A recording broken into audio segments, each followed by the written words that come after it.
પાસે, આપણી પરંપરા પાસે બધું સચવાયેલું હતું. મને ગમવાનું મન તને થાય નહીં ને તો હવેથી થાય, એની કાળજી તો ખાલી રખાય. ગમવાનું એટલે કે જૂના વાસણને નવડાવી ધોવડાવી ચોખ્ખા કરવાનો એક નુસ્ખો. ગમવાનું એટલે કે જૂના વાસણને નવડાવી ધોવડાવી ચોખ્ખા કરવાનો એક નુસ્ખો. ગમવાનું એટલે કે ધરતી પર હોઈએ ને ધરતી પર રહીને મારવાનો ખ્યાલ બાર ભૂસકો. આવું અંગત રસ લઈને કરાય, આવું અંગત રસ લઈને કરાય.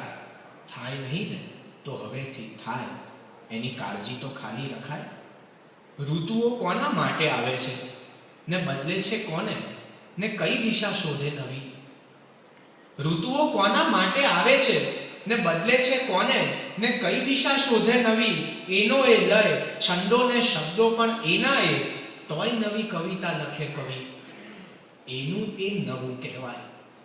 થાય નહીં ને તો હવેથી થાય, એની કાળજી તો ખાલી રખાય. મને ગમવાનું મન તને થાય નહીં ને તો હવેથી થાય, એની કાળજી તો ખાલી રખાય. તો આ કાળજી રાખવાનું આ ગીત છે. હું આ બધી કવિતાઓની સાથે થોડી આસપાસની વાત એટલા માટે કરું છું કારણ કે તમે બધા જ બહુ મજાથી સાંભળી રહ્યા છો અને મને ઘણા લોકો અલગ અલગ રીતે મળતા હોય છે. કેટલાક તો શું કહેતા હોય છે એ જ ખબર ના પડે એવું હોય છે. મનર ઉદાસનો એક પ્રોગ્રામ હતો, એ પૂરો કરીને હું નીચે ઉતર્યો એટલે મને ભાઈ મળવા આવે, બહુ ઉત્સાહી હતા જયેશભાઈ. એમણે એમ કીધું કે અંકિતભાઈ તમને સાંભળવાની બહુ મજા આવે છે, તમારે બોલ્યા જ કરવું જોઈએ.